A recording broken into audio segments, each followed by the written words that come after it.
ancient Indians of Peru were a highly advanced civilization who lived thousands of years ago in the jungle of South America. Their traditions speak of visiting spaceman. At their reservations are the amazing Nazca lines, which are etched into the earth and which are acknowledged as being aircraft runways and landing sites. Artifacts of great age have been found which closely resemble aircraft of today.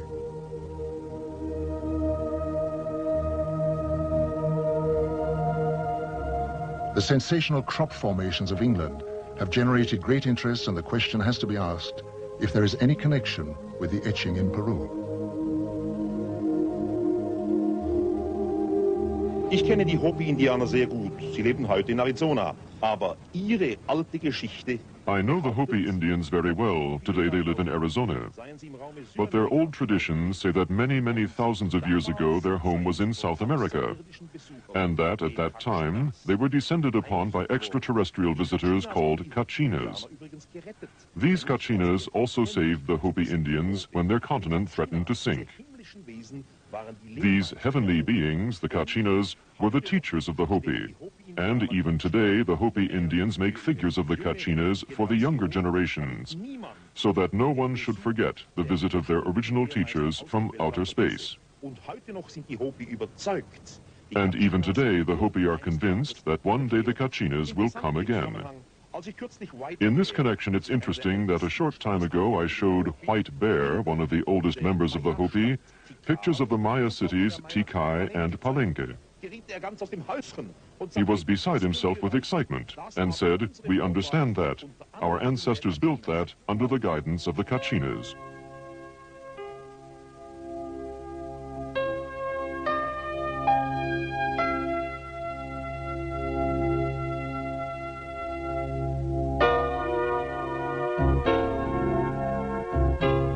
The great energy source of the cosmos can be extracted and focused to form a very potent electrical and magnetic power form. It is a power of great destructive potential, and the ability to control it can only be given to those of higher understanding and achievement. Such power sources were built into the Great Pyramids by another race thousands of years ago, when they needed recharging facilities for their spacecraft while on reconnaissance flights around the universe. The units were built within the protective framework of the pyramids to protect them from discovery. As the world focuses on the mystery of the Egyptian temples, our space probes have located similar strange pyramids on Mars. We have the very mysterious structures on Mars, pyramids, and particularly the large humanoid face looking into the Martian sky. All the investigations on Mars with the Viking probes show quite clearly that Mars has been in the past different. The physical makeup points to an ecological system. And the pyramids, again, really make quite clear that they cannot be possibly natural structures. I really believe that they are artificial structures. The human or humanoid face on Mars shows that if there have been visitors in the past, a long time ago, then they were humanoid. The readings of the early Bible told many stories of Earth being visited by heavenly teachers on blazing chariots who gave information of great wisdom. They told of how they had always been in the sky and would return one day. This is one of the prophecies of the Bible which was taken from the word of the visitors. How did modern man go about interpreting these holy clues?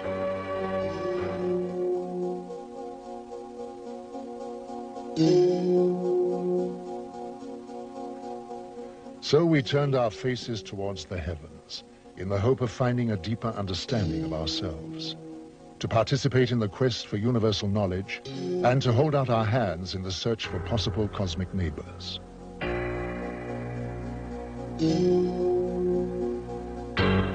If we consider that most of the stars in the Milky Way are twice as old than our sun, 10,000 million years old, then obviously there may be highly advanced old civilizations which have developed interstellar travel.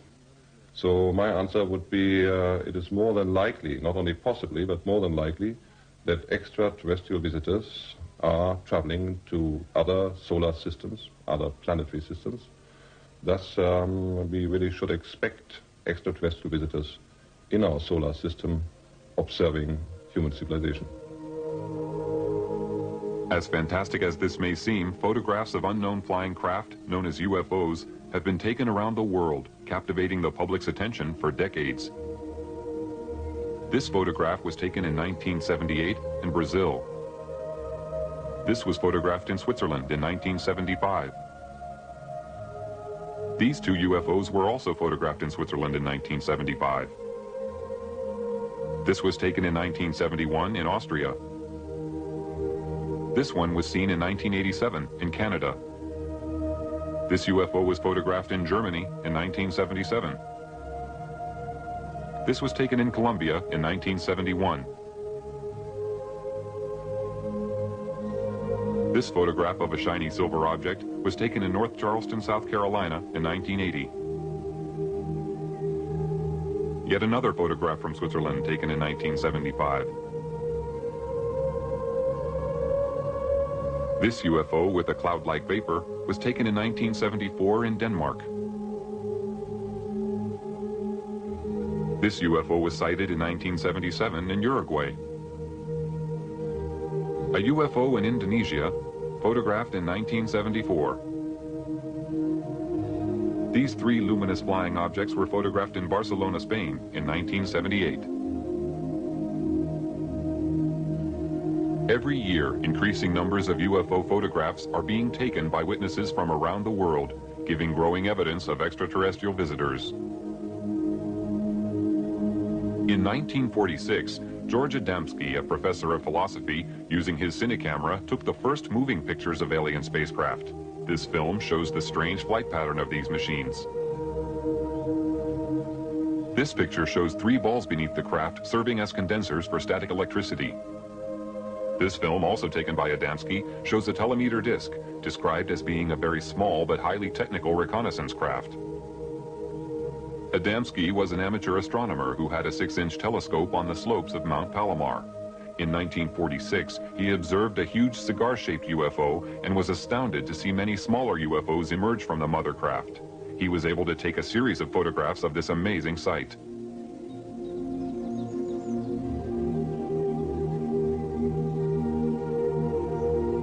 After taking many photographs of these alien flying machines, an event took place which would change the course of Adamski's life. On November 20th, 1952, he had his first contact with a human-looking alien visitor. Adamski was walking in a desert canyon in California when he came face-to-face with an extraterrestrial standing beside a landed spacecraft.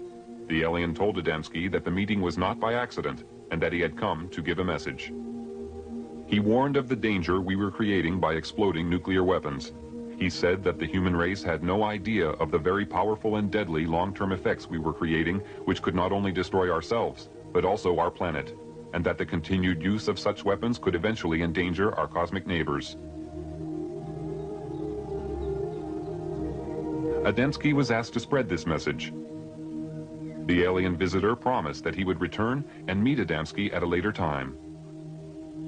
Adamski was later taken for flights into space, where deeper, more meaningful messages were given to help the human race to understand another point of view of our world.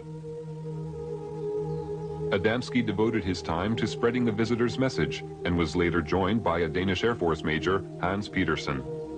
Well, you see, after the contact in the desert, George had an inner feeling that this was not the end of it. On one of his flights, made more flights, but one particular he was taking on board a mothership, which is a very, very large ship, who is taking all the other vehicles into our atmosphere. And in there, he met a lot of people, and he met an old man, so to speak, a wise man, who told him a lot of why they were here and what we did wrong here on Earth. And after these experiences, George wrote a book, Inside the Spaceships. In this book, Adamski described in detail the very advanced technology used in the spaceships, including technical information on the magnetic and gravitational propulsion systems, which work on a power found throughout the universe.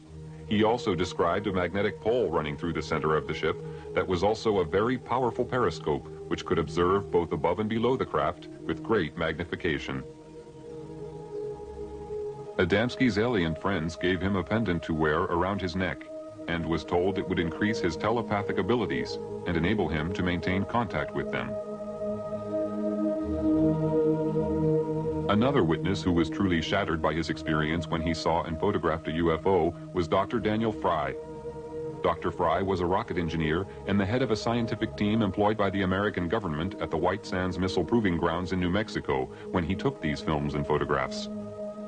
On July 4th, 1949, Dr. Fry was contacted by alien visitors for the first time. They informed him that mankind lives in danger of total self-destruction through means it had created itself, and that Earth technology was advancing faster than man's ability to control himself. He was told that peace was the automatic byproduct of understanding between man and race, also that the understanding of fellow human beings was the key to building a united world. The most significant experience that I had is probably the finding out of the major purpose for this invasion, so to speak, was to keep this planet alive, that we're approaching an area of controversy which could result in the displacement of all humanity, because we had learned how to do that without learning how to get along with each other. When those among you responsible for your scientific achievements realize the significance of the destructive forces you are creating, only then will you understand that you are destroying your living planet, which is responsible for your very existence. We are here to advise, guide, and encourage you to turn your eyes towards the creation of a planet of peace and understanding, where your invention and universal ability coexist with the creative force of the cosmos. We are your brothers of the Galactic Federation, who wish only to have you by our side. We cannot join you until your thoughts turn from self-destruction to the eternal law of universal knowledge and unity. There came a spaceship sailing, passing us, making a curve, going down south and coming in from the south, passing over our heads and disappearing to the north. And 1 hour later it came back and passed in low altitude, and it passed the moon, which has come up meanwhile, so you could see it was an Adamski type saucer. I've been so close to them. I have had the telemeter disk, the small flying saucers which are making reconnaissance within 75 meters, 2 of them. I have one being disintegrated on my terrace. I have seen flying saucers, the George Adamski type, within 200 meters in front of my car. I have seen 2 flying saucers land, both cases with my wife, so I had a witness. The founder of the German UFO Society, Carl Veit, is also a publisher of UFO books. For decades, he has published books written by contactees. Many years ago, he had the foresight to realize the value of the information.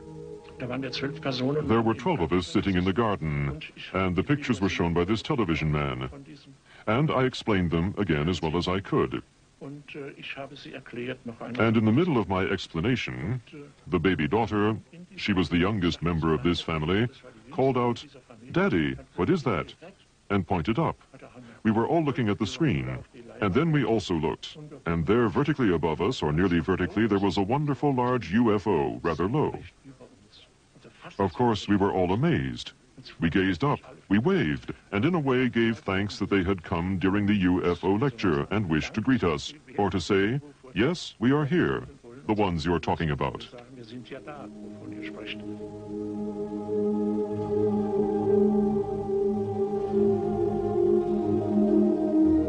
Tony Dodd is a retired British police sergeant who had a close encounter with a UFO. Since that time, he has become the director of investigations for Quest International, Europe's largest UFO investigation organization. I was driving a police patrol vehicle in a remote area in Yorkshire when I saw the most amazing disc-shaped flying machine. This machine was about 100 meters off the road, above the road. It was glowing white, bright white. It had colored lights rotating around the underside of it. It had a dome on the top with what appeared to be portholes. It was going at no more than 30 kilometers per hour. But the strange thing was that it was making no sound. It was the most amazing thing I've ever seen. This was no doubt a real UFO. I'm convinced of this. It did not resemble anything that we have which is flying around in the sky. It had an effect on my police car radio. It blanked out the transmissions with a very heavy static effect. The object moved away from us and disappeared into the distance and appeared to land in a forest on a hillside.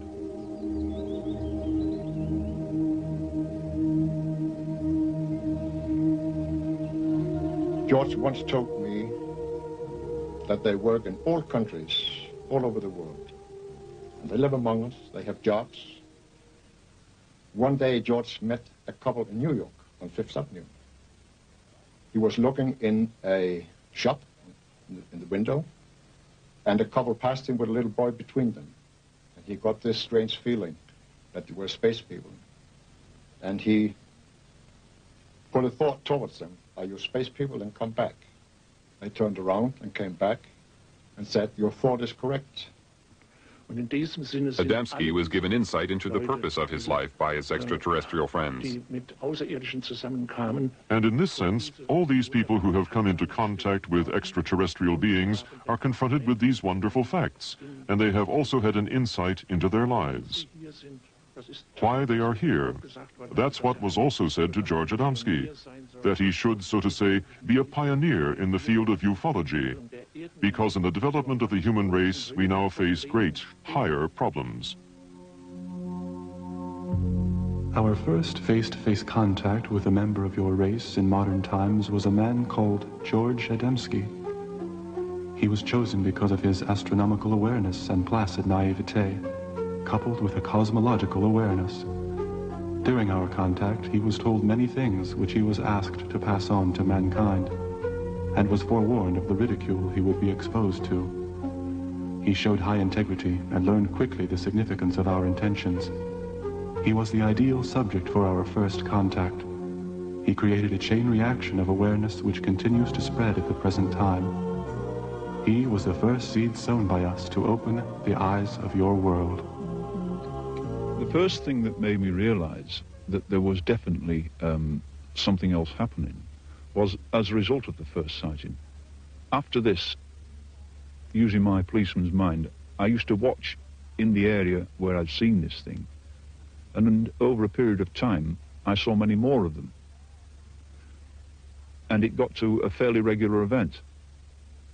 And I saw them at close range, I saw them doing aerobatics, almost on occasions as if they were doing them for me, on very remote hillsides.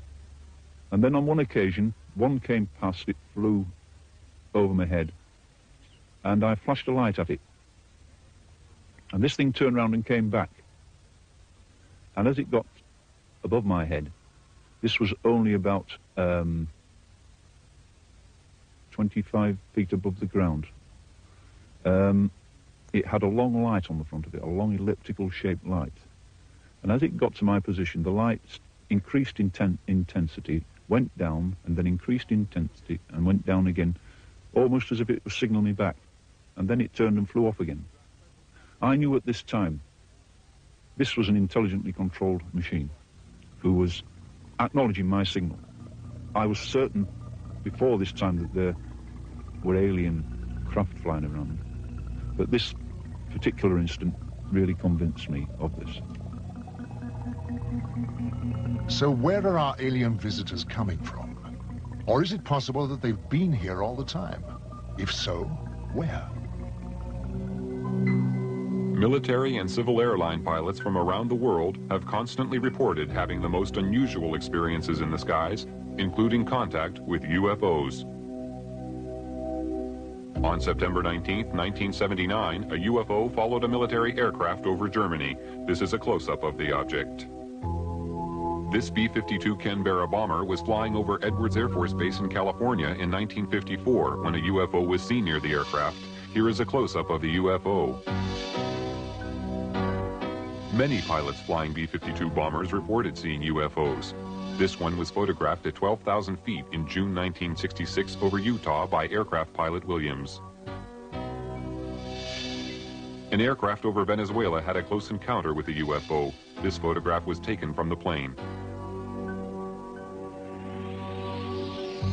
In June 1976, the British Airways Concorde was being filmed in flight when a small UFO appeared. After maneuvering around the plane in a manner that indicated intelligent control, the UFO flew off at great speed.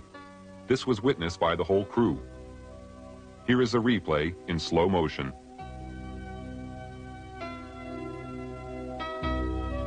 Of the hundreds of UFO sightings made by aircraft pilots every year, the most amazing one was filmed from a commercial airliner by passenger Gene Oldfield as the aircraft cruised at 9,000 feet over Stafford, England on April 2, 1966. The film clearly shows the ability of the craft to perform maneuvers and feats of acceleration far beyond our present comprehension. Here is the film again in slow motion. This was one of the early films taken of a UFO. The dramatic movement of the object showed rapid, almost instantaneous changes of speed and direction, which sparked intense curiosity and confusion among the public and scientific community. No earthly aircraft of the time could perform like this. While filming from a helicopter for the U.S. Navy on April 15, 1966, Lee Hansen, a professional photographer, shot these pictures of a flying object at Catalina Island, California.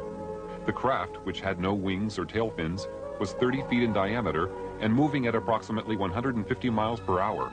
No signs of a propulsion system were visible. In late December 1978, a record number of UFO sightings were being reported by radar operators and pilots in the area of Wellington, New Zealand. Just before midnight on December 30th, 1978, Quentin Fogarty, a reporter, and a television team took off in an Argosy aircraft to fly to Christchurch.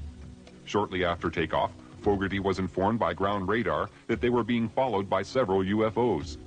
During the 50-minute flight, UFOs were seen and filmed by the crew. The UFOs were described as having a luminous base and a transparent top. The objects were performing incredible aerobatics. This movement was captured on a single frame of film.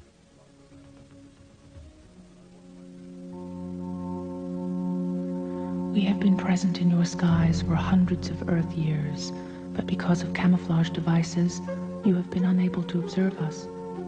Your cosmic evolution has now developed and the time has arrived for you to ascertain the existence of other life in your universe, resulting in us making our presence known to you. Our choice of contacts has been governed by their spiritual ability to comprehend our manifestations without anxiety or aggression. The movements of our vehicles in the air, which you find so strange, is due to the fact that we have overcome the force which you call inertia and can fly in any direction instantly without experiencing any form of pressure change. Our propulsion systems work on the principle of electromagnetism, where gravity is of no significance. The three spheres sometimes seen below our craft are our drive systems, but can be detached individually to function as surveillance probes. The magnetic pole within the axis of our craft has many functions. It contains periscopic lenses for high-magnitude observation and assists in the absorption of static power for recharging purposes.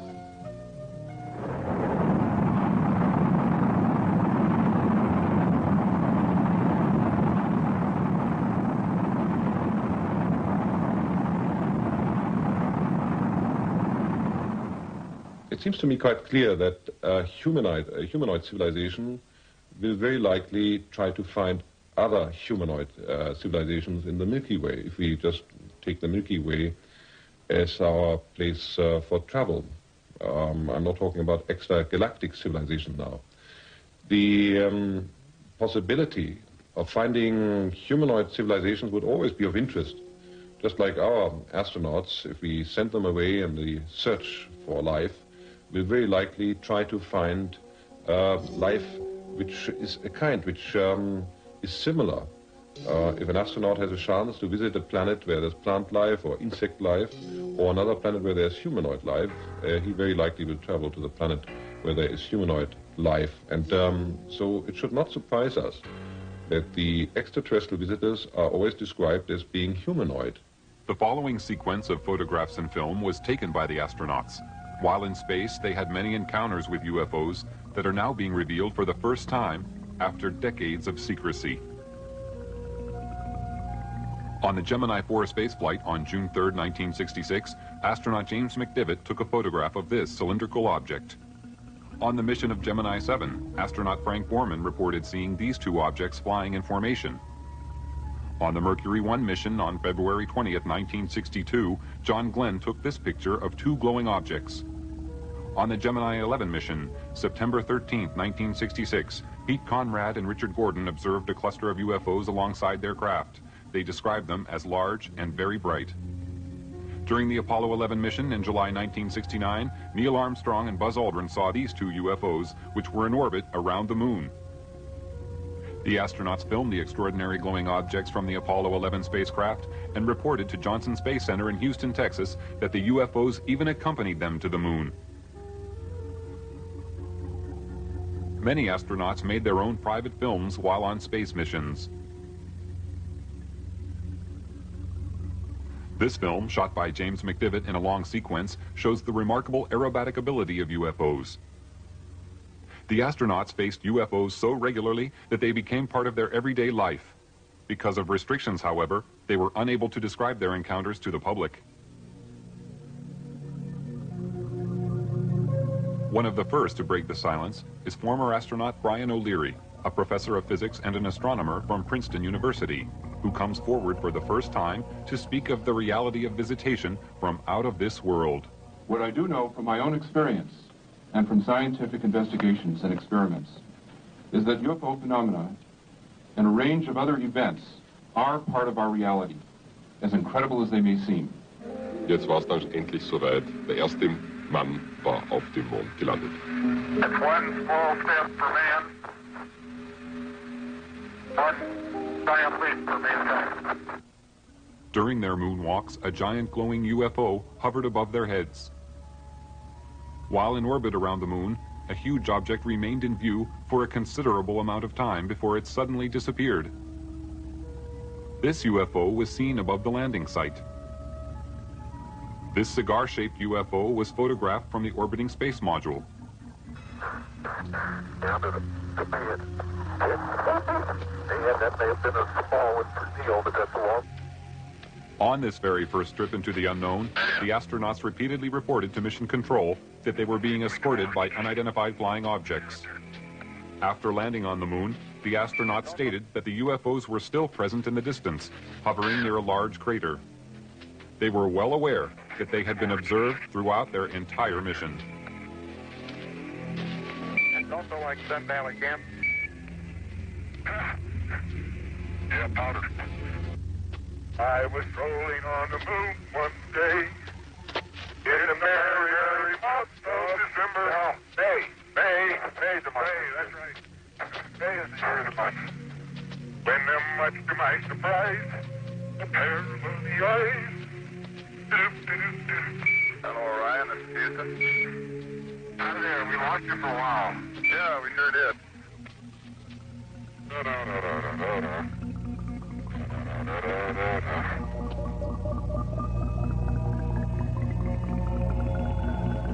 The momentous leap to the moon led to the dawning of the space age. Space travel opened up endless opportunities for mankind to explore new frontiers. NASA's plans are already well underway for colonies to be developed on other planets, beginning with Mars. We rarely enter the Earth's atmosphere, but on one rare occasion, this remarkable film was shot of such a ship flying at low level over Germany in 1980. The object was seen by other witnesses in a nearby village who reported seeing 3 smaller craft emerging from the larger one. They stated that the craft was at least 100 feet long. This film of a cigar-shaped mothership was taken in Rhode Island, America on June 3, 1967. The leaf effect motion of the ship is common with most sightings. Craft of this size and shape have been reported all over the world. This aerial photo was taken by Inaki Ozis while flying at 8,000 feet in February 1968. Probably the same cigar-shaped mothership was photographed in Texas 10 days later. Over the following few days, an object fitting a similar description was reported by various witnesses.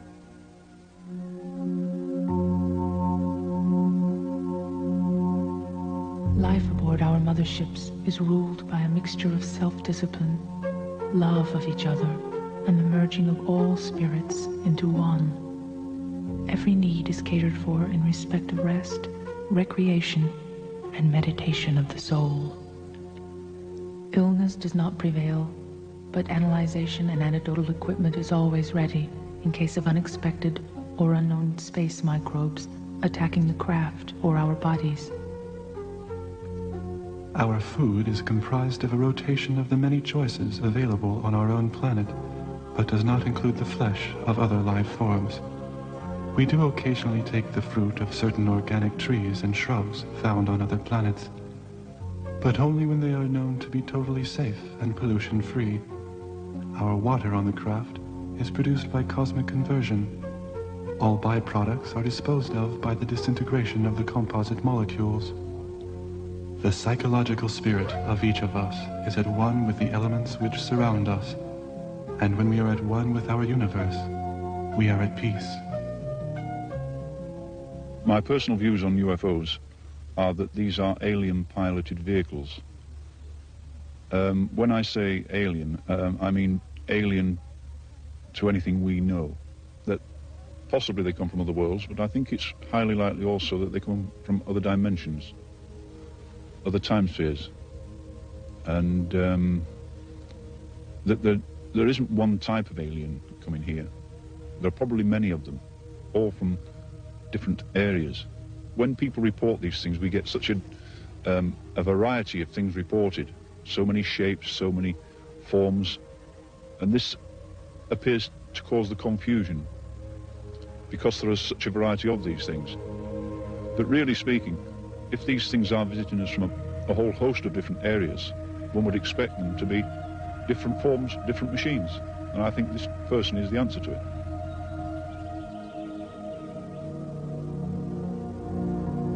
Meanwhile, we scan the skies with optical and radio telescopes of great power, which penetrate the universe for 15 billion light years, watching, listening for signs of intelligent life. Large numbers of people on Earth wait and watch in the hope that one day they may be contacted or visited by visitors from space. In Russia, a large crowd of people who had gathered to watch a famous singer being filmed saw more than they had bargained for when a UFO suddenly appeared above their heads. The camera crew quickly focused their camera on the object and recorded an aerial display that lasted several minutes.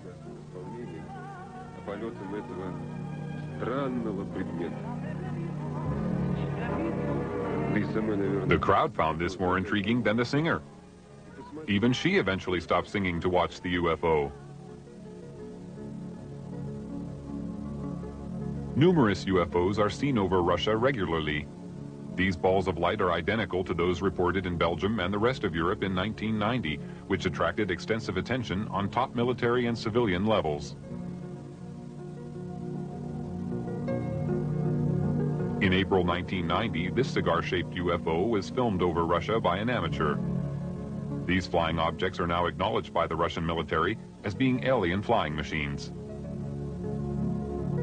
The nucleus, the authentic nucleus of the UFO phenomenon must be our research field, and that is certainly worthwhile.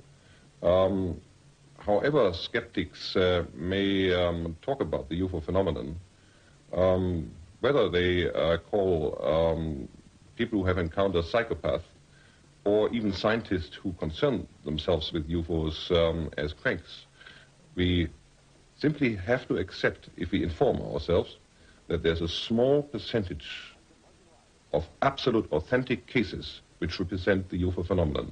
And we must continue to investigate this nucleus. It will be worthwhile. When I first saw my UFO, I always quote my UFO now, you've got to bear in mind I was dealing with something like this with the clinical mind of a policeman. So my immediate reaction was, well, what makes a thing like this tick? How does it go? How can you get an enormous machine like this which doesn't make sound? Why does it look so beautiful? Why did I see it? Why was it there? There's so many whys. And I knew I had to find out answers to these things. It was very, very difficult. There was no easy way of finding an answer to something like this. But it seemed to me that things naturally came my way. I started to receive reports from people as it became known I was interested in this subject. And then I had so many other incidents following this of close encounters. It was quite amazing, really, because these things seemed to know where I was, even when I wasn't on the initial hillsides where I found them. I had occasions when I would be driving down a country road, then suddenly one of these things would be in the sky, flying alongside me very close. And it was almost a cat and mouse game. And I had nothing but no fear, never any fear, because there was never anything directed towards me which would indicate there was any hostility. And so I got a sort of affection for them. I had to keep thinking, what kind of technicians put something like this together? Because it was such an amazing thing. But I knew that this thing was not from here. For the past 45 years, people from every country have reported seeing UFOs. The descriptions of these objects have been all too similar, despite the fact that the witnesses live thousands of miles apart. Witnesses include astronauts, pilots, scientists, and police, even presidents of the United States. Jimmy Carter and Ronald Reagan have spoken openly about their seeing UFOs. Since 1945, an estimated 5 million UFO sightings have been reported from across the world. Most sightings are of singular objects, although many are of 2 or 3. In some cases, large formations have been spotted. The greatest number of UFOs usually appear after 9 p.m. Although a large percentage of these sightings can be explained as natural phenomena, many cannot. Thousands of people are asking questions. What are these UFOs? Where do they come from? Why can't I see one? Why are they here? And more people want to communicate with the extraterrestrials, to learn more about them, get to know them, to understand. The 20th century, the winds of change began to blow. Events were to take place which would change the course of mankind forever. The atomic age had arrived.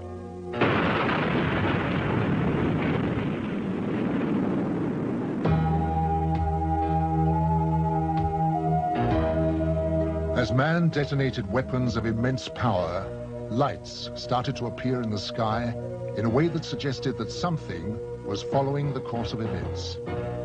The shattering thought imposed itself that we were perhaps not the only inhabitants of the universe. Since the beginning of civilization, we had been watching the stars, never dreaming that they, in turn, might be watching us. History was about to change.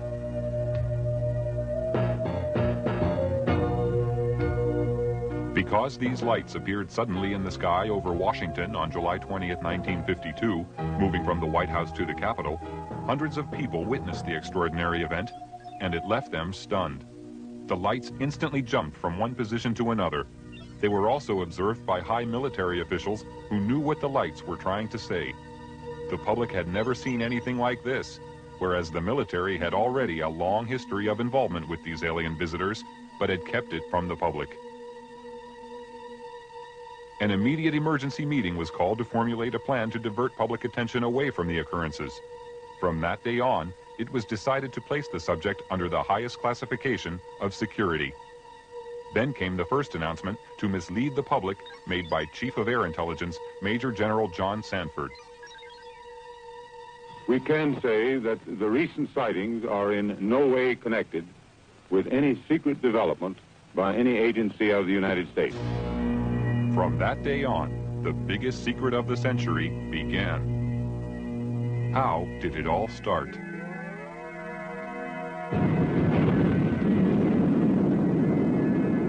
After the first atomic bomb was detonated, more tests were made of the effects on the environment and human subjects to gauge the degree of contamination unleashed. No knowledge of the devastating long-term effects existed at this time. Here in New Mexico, an army base close to a small town called Roswell became the focus of attention on July 2nd, 1947, when Bill Brazel, a farmer, found a crashed disc-shaped craft on his land. The military arrived on the scene and quickly isolated the spot when they found debris scattered over a wide area. They also found 4 dead humanoid alien bodies who had been ejected from the craft. Because of many recent UFO sightings by the military, they accepted the existence of visitors from outer space who obviously possessed a technology which was far beyond our understanding. Now, for the first time, they had tangible evidence and were eager to learn its secrets. Roswell was the home of the 509th Bomber Wing, the sole American atomic bomber group. Major Jesse Marcel, an Army intelligence officer, was engaged on the recovery operation and asked Walter Haught, the Army Public Relations Officer, to prepare a story for the local newspaper. He told me to prepare a release with basically the information that he gave me over the phone. When it was done, to take it into community and deliver it, hand deliver it to the 4 news media we had in Roswell at that time, which is what I did. The story was published in the local paper. The news was also prepared to be aired by the local radio, but Judd Roberts, the radio station manager, was warned not to broadcast it. Sorry. The question that we ran into is the very next morning, some friendly person, probably from Clinton Anderson's office, called us from Washington and said, we understand that you have some information, and we want to assure you that if you release it on this matter, because it's not supposed to be released, it's very possible that your license could be in jeopardy, and so we suggest that you not do it. And he said, when I mean in jeopardy, like maybe 3 days. Preparations were made at Roswell Army Base for the transport of the wreckage. Robert Shirkey witnessed the secret handling of the parts. They came in the front door, straight down the hallway, and right out onto the ramp to climb into the airplane. And these were the people that were carrying parts of the crashed flying saucer at that time, UFO today, that I got to see. And that was the only thing I got to see. And it was very short, very quick. Colonel Blanchard, in order to get out of their way, had backed into the doorway of the ops office. And I stepped up to him and I said, Colonel, turn sideways. I want to see too. On instructions from the Pentagon, Thomas Jefferson DuBose and General Ramey created a cover story saying the crashed object was a weather balloon. We used that in order to assuage the curiosity of the press. The wreckage was loaded back onto an aircraft and flown out under cover of great security and secrecy to Wright-Patterson Air Force Base. The pilot kept silent for several years, but informed his wife after the story appeared in a newspaper. I guess now that they're putting in the paper, I can tell you about this. I wanted to tell you for years. He said, I want you to read this article because it's a true story. And I not only know that it's true, but I'm the pilot who flew the wreckage of the UFO to Dayton, Ohio. Wright-Patterson Air Force Base was considered the most technologically advanced research center in the United States. The wreckage of the Roswell crash was dismantled for analysis. The matter was considered of such importance that the orders came directly from President Truman. Under the cover of the CIA, Truman created a group called Majestic 12 for dealing with and covering up all information about UFOs. President Truman gave the task of handling UFOs only to the highest-ranking generals. After the Roswell crash, a special group of scientists was formed and facilities built to be prepared to deal with any further UFO crashes which would occur. Wendell Stevens was a lieutenant colonel in technical intelligence in the U.S. Air Force and is now a UFO investigator. Now having an extraterrestrial vehicle and some bodies in their hands, didn't know when the next one would come down, where they came from, what they were going to do about it. There were a lot of unanswered questions. And the United States was in a turmoil at the time administratively because we were shifting from a war economy and a military-industrial command structure to a civilian structure. So the military was still dominant, and they wanted to keep control of this until they knew what was happening. So they created, remember, General Marshall was our Secretary of State at the time. He was a 4-star, a 5-star general. These people selected certain representatives from the military-industrial complex that they controlled, generals and admirals and certain scientists that worked with the military and worked with industrial planning. These men were designated as a task force to take charge of any event that followed. And one did. Almost a year later, on the 25th of March of 1978, the next one came down, 1948, the next one did crash, and it came down under observation by radar, so that we knew where it landed at the time that it struck the ground, and a helicopter was over it in less than an hour. It reported what it observed, and the plan generated by these people from the military-industrial complex after the Roswell crash was immediately put into place. All of the generals and admirals and advisors and scientists were contacted and ordered to proceed to a base in Colorado, where they were picked up and driven to the crash site. Now, all of these men have gone to the scene to see for themselves what an alien vehicle looks like, and they were going to advise General Marshall directly, who was controlling everything from remote position from telephones, on how to proceed. And when an operation is that big, you can't cover everything up. We discovered that the owner of the property where the vehicle came down was arrested in his house with his family, and they were kept in the house for 4 days, not allowed to go outside or anything. All the roads in the area were blocked. All access was closed. People that lived close enough to know something about it were kept in their houses. Now, if it never happened, then this evidence wouldn't exist. But now we are finding solid evidence that something strange did happen, and that these events actually took place. Then we found people who observed the recovery of the craft from a distance, that saw the task force moving across off roads over country to a secure military facility at Los Alamos. And with these leads, we were able to turn up other witnesses, all of whom had been sworn to secrecy by their superiors at the time they participated in these events. And only a few of them would talk to us, and only on condition that they not be identified because of their vulnerability. What happens in a case of violation of security oaths of this nature, they could lose all pay and allowances due or ever to become due. They could be imprisoned. They could be fined a lot of things that none of them could stand. Through Secretary of State General Marshall, the security of the UFO situation was intensified. A closer relationship developed between the military and Majestic 12. As time passed, the power of Majestic 12 grew stronger. Virgil Armstrong was an intelligence officer with the CIA and worked with highly classified assignments. He retired with the rank of major. I received documents which said that a UFO had landed in the middle of White Sands, New Mexico proving grounds, and that this object was inert, was under surveillance, and would be kept under surveillance until they could determine whether it was hostile or friendly. It later turned out that it was friendly in that the occupants were dead, and when we got aboard, there were 5 bodies. The bodies were diminutive in size, in other words, 3.5 feet.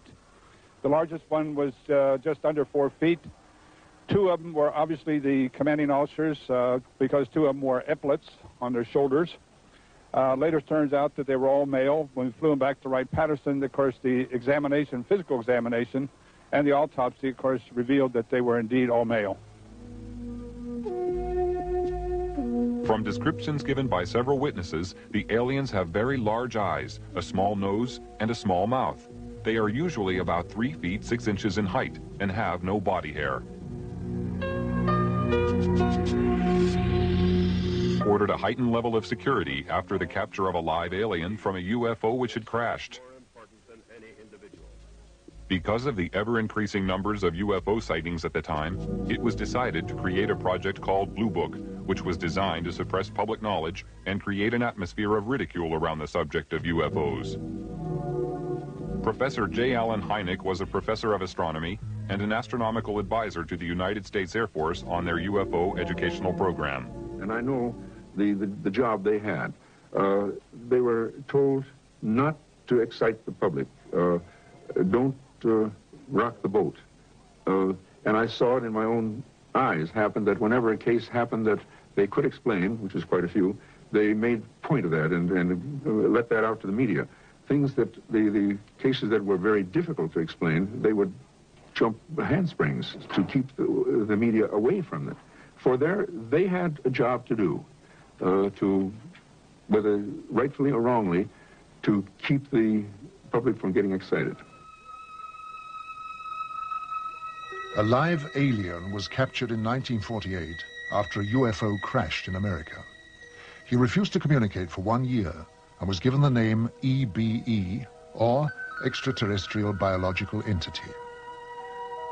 He later began to communicate and gave details of his home planet. EBE had a large crystal which he linked to his mind telepathically and was able to communicate with his own race.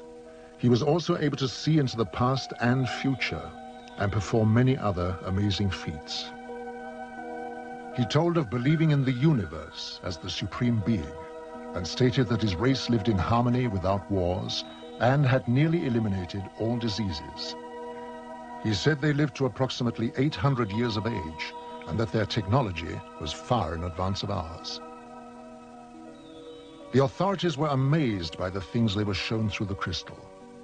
EBE was able to communicate with huge spaceships which were holding orbital positions thousands of miles from the Earth. He told them that their crafts were capable of reaching areas in the universe beyond our imagination, and that they were operated by thought control coupled to biological computers, and consequently did not have any control systems as we understood them.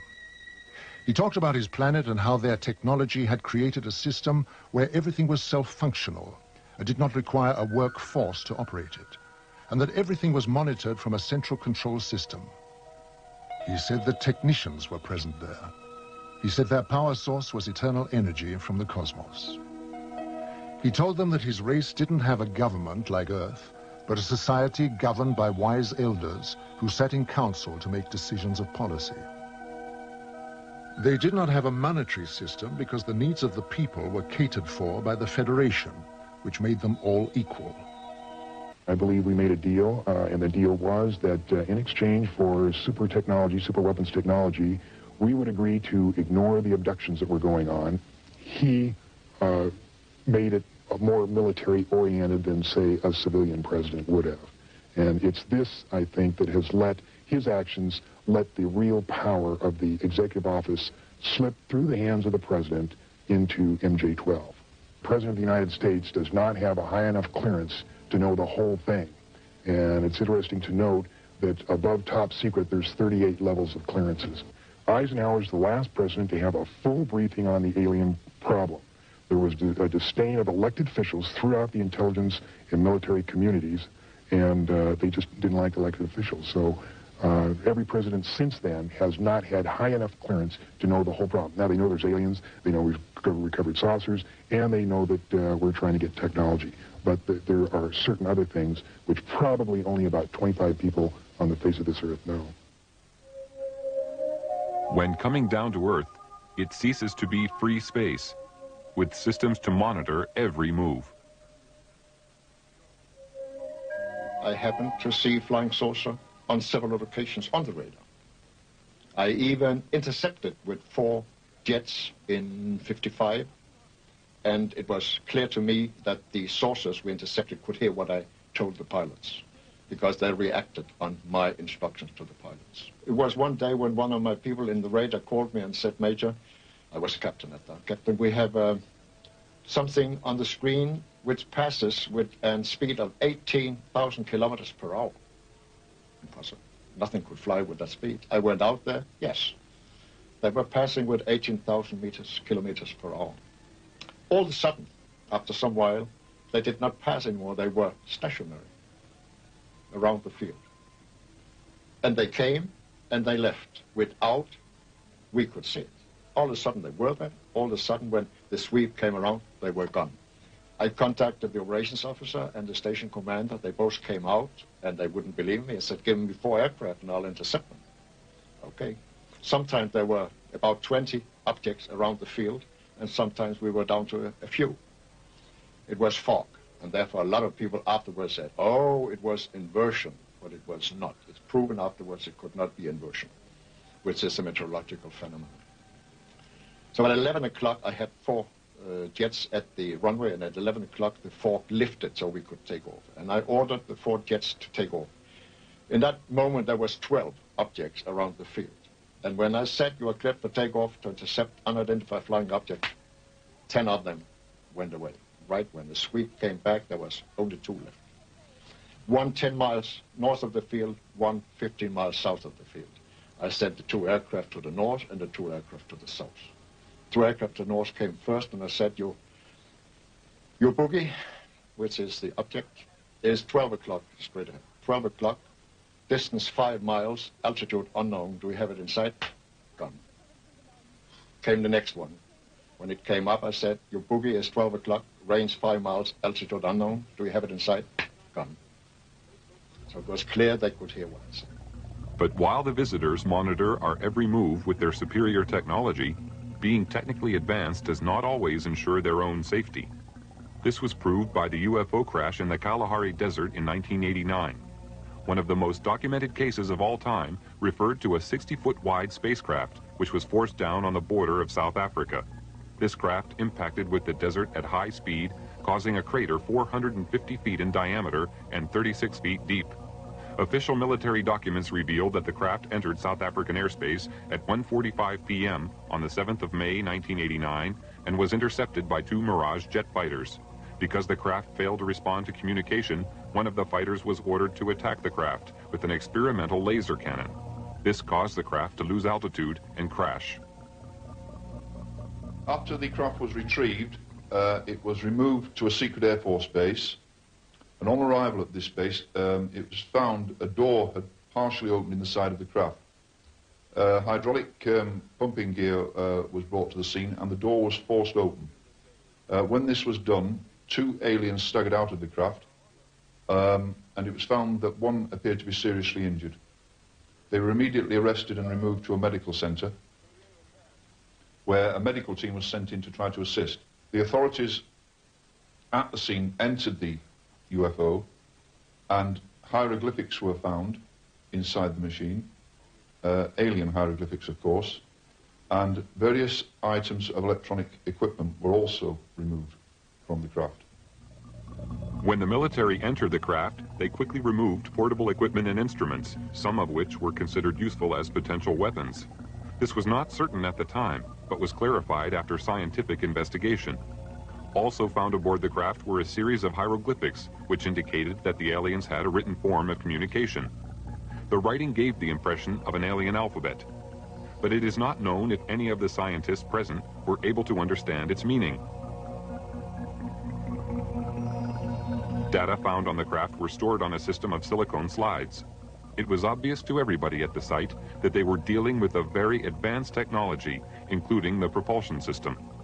As more and more alien technology comes into the possession of our scientists, more understanding is being gained about the physics involved in producing propulsion systems capable of taking man deep into space. Years have passed since the beginning of the UFO era. The veil of secrecy has remained to keep the public uninformed. Despite the suppression of information, millions of people throughout the world are still seeing and reporting the presence of UFOs in our airspace. And many more millions are now firm believers in the presence of extraterrestrial flying machines. They know that UFOs exist. I think what has happened over the years, the government has lied so much that they have painted themselves into a corner, and it's almost impossible for them to tell the truth today. The biggest secret in the history of mankind, and the government is not going to let this out. There is no way to get anything out under the Freedom of Information Act. In Russia, the subject of UFOs is now out in the open. Marina Popovich is a retired Russian cosmonaut and fighter pilot. During her military career, she was twice awarded her country's highest military order, Hero of the Soviet Union. She is now one of Russia's leading UFO researchers. 10 years ago, people only made jokes about this subject. Now the attitude to UFOs is very positive. The majority, 80%, think there is extraterrestrial intelligence and that this intelligence is trying to establish mutual contact with us. Now cosmonauts and pilots are more willing to report their contacts with UFOs when they have taken place. Unlike the rest of the world, the Soviet Union has an openness about the subject of UFOs. They even have a monthly television program devoted entirely to it. In the near future, university courses will also be available to study the subject. Several Soviet generals have already stated that there is no question as to what UFOs are. We know they are alien spacecraft. Technology has advanced rapidly over the past 50 years for all the world to see. But in secret locations, amid tight security, the true advance of technology is hidden from public knowledge. From one such location came the stealth bomber. This futuristic aircraft is the only type known which has the ability to fly into radar-protected areas unobserved, almost without sound, to perform whatever task is necessary. The technology used in the production of the aircraft is a giant leap forward from conventional technology, and the question has to be asked, where did it come from? At one super-secret US government test facility situated in the Nevada desert, strange glowing lights are regularly seen performing aerobatic displays which are far beyond the capability of our known aircraft. They seem to be intelligently controlled. Can this be yet another example of some secret, very advanced technology? Or are the authorities hiding some exotic foreign contrivance? Here at Area 51, also known as Dreamland, is the most highly protected and secret facility in the whole of the United States. Bob Lazar, a physicist, worked on special projects within this complex and felt compelled to reveal what he saw. They are actively and have in their possession alien spacecraft, and they are actively undergoing analysis and flying them. They set up and produce their own gravitational field. Just as the Earth holds all matter down, they produce that same field, but out of phase, and it repels itself.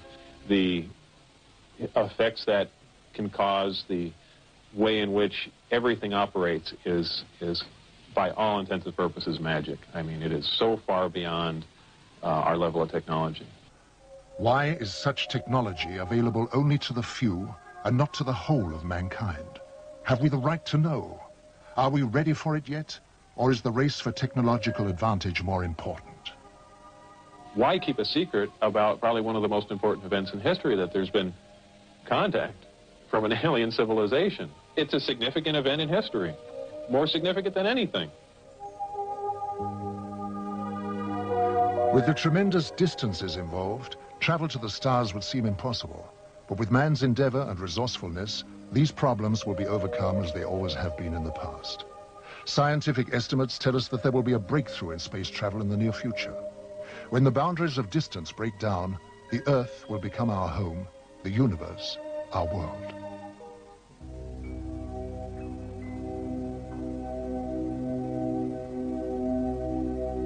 Energy is the lifeblood of civilized society, but it's also a tool that has to be controlled. They are flying on what we call free energy. They take it out of cosmos and fly on it. And you could do the same with your boat, your car, your machinery. Everything on Earth could be completely free. Do you think that the oil companies and the coal companies and the atomic and so on and so forth would accept it? Never. Despite our problems, we have gained a new conception of cosmic energy. Perhaps all the technologies which are being put together at this moment in time are catching up on our alien friends, which I very, very much doubt. But I'm sure that is the reason this technology is being put together. You've got to realize that things are not always as they seem. And once we can get out of this thinking, out of this box we're in, that there is something more than what we are being taught, what we have learnt. There are things outside the scope of this. Then I think you'll begin to see the potential for people from out there visiting us. And not just now, not newly visiting us, but have been visiting us for hundreds of years. Our presence within your solar system is to observe the evolutionary progress and environmental changes occurring not only to your planet, but to its people. Using a special observational technique enables us to foresee potential difficulties which may arise, and if necessary, give you advice on the course of action you need to overcome it. To achieve these aims, we employ the use of many types of monitoring equipment, each with the responsibility for a different area of scientific investigation. Our use of telemeter discs of all sizes as remote-controlled sophisticated recording and analyzing vehicles is one of the many types of drones. We observe every aspect of your world and its inhabitants, from the environmental changes and pollution levels to the microbiological disease potential of mankind. Our techniques also enable us to record and analyze thought patterns, and therefore anticipate man's course of action before it is taken. There is nothing about your world and its people we are not aware of. In the last few years, there is an evolution in the whole extraterrestrial problem. An evolution so far that the sightings and the encounters become more concrete. We accumulate more and more cases where we get more and more information. More information is released by the governments. We know now that there was a cover-up for so many years. We have always speculated about this cover-up. Now we have proofs. We know that the secret services, not only in the United States but in other countries, have really fooled the public. And very likely extraterrestrial visitors know about this plot. And it is not surprising that in the last years more concrete information is released. Probably this may be a preparation for official contact. Perhaps it's in the interest of extraterrestrials to establish contact because humankind is in a very difficult position. This does not imply that we must depend on extraterrestrials to save our planets. We have to do it ourselves. But nevertheless, we are in a phase where we possibly take the next evolutionary step, a step that is so important because it will decide whether we will survive or simply vanish. A circular, shiny object passes in flight. You think to yourself, so the stories are true. What should we do? I'm absolutely convinced that there is a mutual origin of humankind, of human beings, and some of the extraterrestrials which come and visit Earth. I have various reasons to maintain this point of view. There is a group of extraterrestrials which are really identical with human beings in their size, in their physical look, and their physical makeup. If we take the reports of witnesses seriously, and I do. There are quite a number of cases where these extraterrestrial visitors have made remarks confirming this point of view. They do not officially land in Washington or in Moscow or in London, but they're simply seen rather unobtrusively in such a way that the media is arguing constantly whether UFOs exist or do not exist. We know that they do exist, at least a small nucleus. And whatever their intentions are, I'm sure there is a development in the last few years that it will not be long until we find out.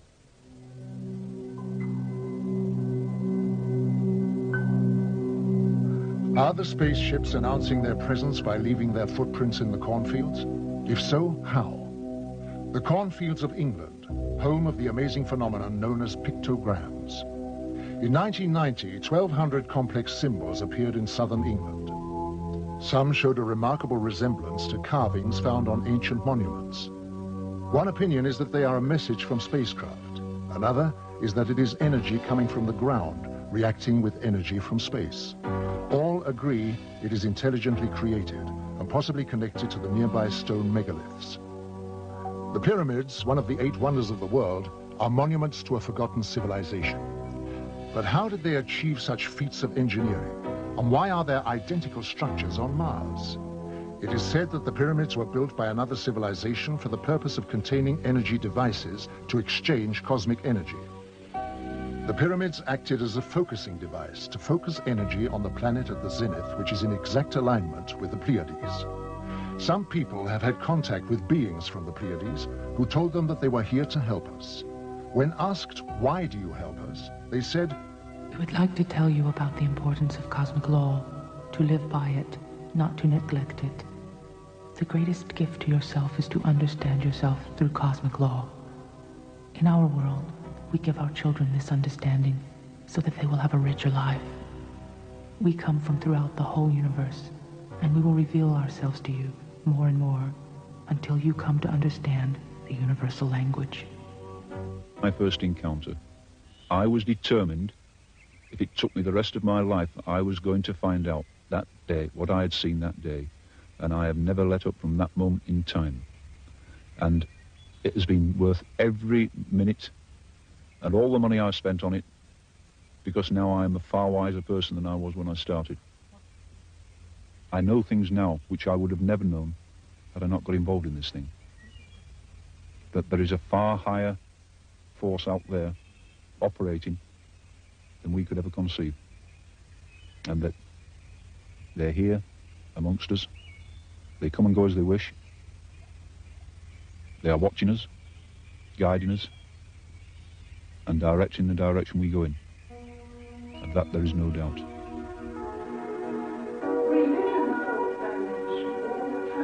Elizabeth Clara is one of the most important alien contact cases of all time. She was born in South Africa in 1910 and is a woman of great wisdom. Between the years 1954 and 1963, she had many meetings with another race. One man, whom she called Archon, told her that he was from the solar system of Proxima Centauri. She developed a deep friendship with Archon. He took her on a 4-month visit to his home planet of Meton, 4.3 light years from Earth. Meton is a world with 2 suns. She was told that space was a big laboratory and was given great knowledge about the universe. She understood the structure of the cosmos and the laws of light frequencies immediately, and as requested, she passed her knowledge to science, where it was of great benefit.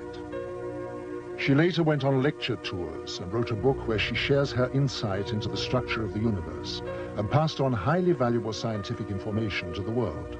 She said, "The road to the stars unfolds within a spaceship of great beauty and simplicity, generating her light from the cosmic plasma of eternity, never faltering, always alive and pulsating, shaped like a galaxy with a halo surrounding her and the shock wave glowing.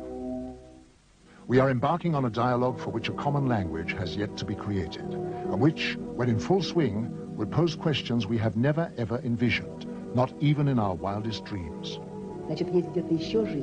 There is life elsewhere, and therefore an extraterrestrial civilization to which we stretch out our hand evermore, whose attention we wish to attract, and with whom we wish to make contact.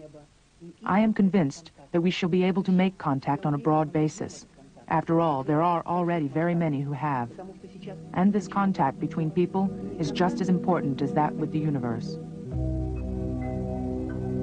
On her many journeys into space, Elizabeth Clara learned that Archon's race lives in harmony of body and mind, which is the foundation of healthy existence and responsible for the elimination of disease. They know that most diseases are caused by emotional or psychological stress. Archon told her that all cosmic neighbors looked at our world with watchful eyes. They see that the natural world is dying through the imbalance which we are creating in nature, reducing the resources we live on, and they are out there waiting to help. When asked why they didn't come more often, they said, to come here, we have to make many kinds of adjustments to the body, because we are uncontaminated.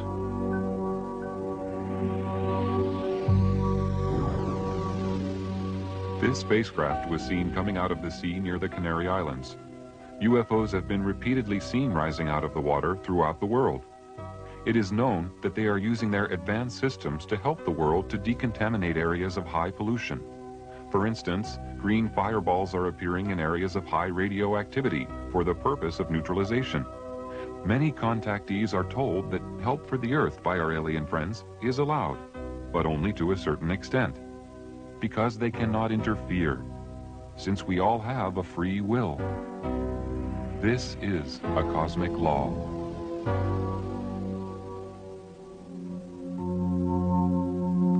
Life in our own planet is different to what you experience on Earth. We have long overcome the negative aspects of aggression, jealousy, and power.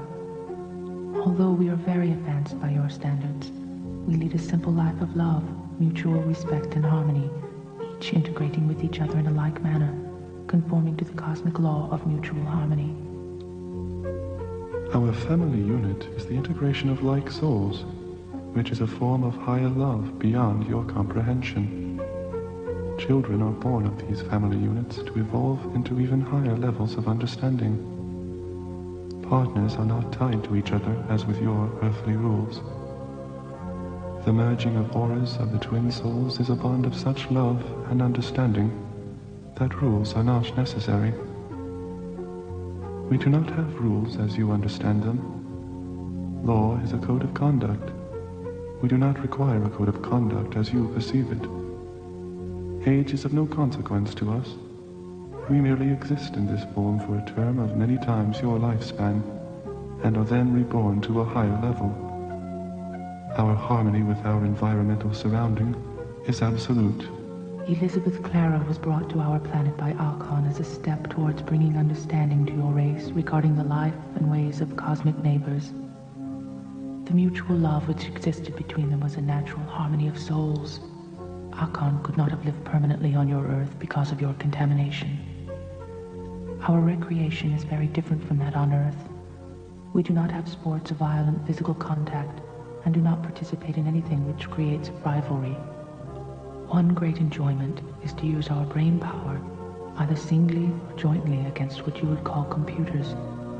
Our music is a combination of vibrations, colors, aromas, and visual effects. But unlike yours, it is of a meditational nature. Difficult.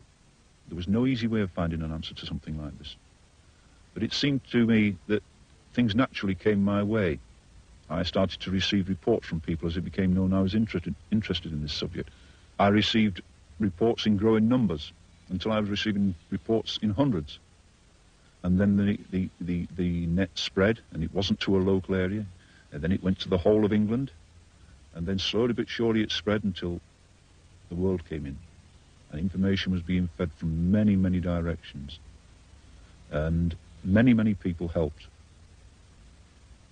And as this information grew and grew, the fact that there were solid objects and other type of objects flying out there, there were other intelligences, became very, very real. There is a wealth of information, documented and otherwise now, of the real existence of these entities, aliens, whatever you wish to put the name on them.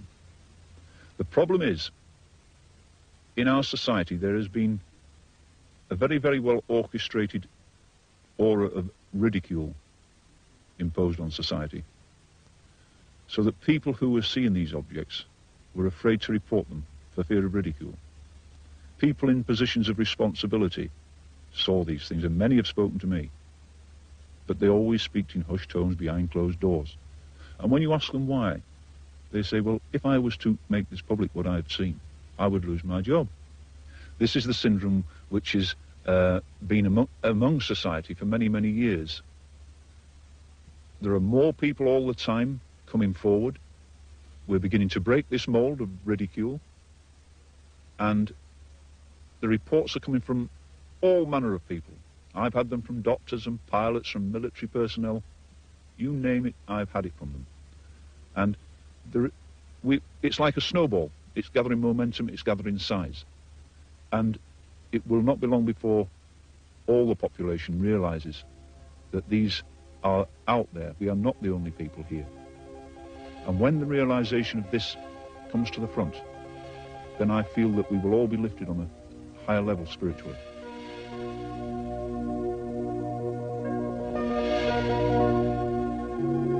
Man is beginning to respect the universe and the laws of the cosmos. Therefore, he will learn a great deal faster.